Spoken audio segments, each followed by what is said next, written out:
Dre was doing the CV joint, changing it out for the guy, and when he was taking it apart, he realized that this outer um, tie rod end didn't have a nut at the end of it. When he went to go take it off, it was missing.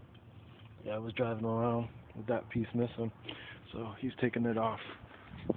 The truck over here is grabbing a nut off there to put it on there for the guy, so he doesn't get in a wreck. He could have a bad accident because of that. That tie rod end could have popped out at any time, and the guy would have had no control over the steering wheel. Pretty scary, huh? I don't know who did that. Someone else that worked on the car forgot to put that nut on there.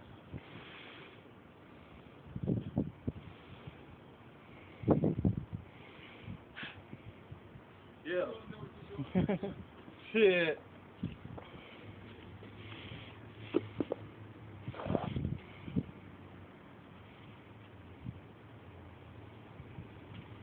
I don't want that shit. Nope. I don't want that shit at all. Kid Kakuta signing out. He's just gonna install the wheel and he'll be done with changing out that CV axle.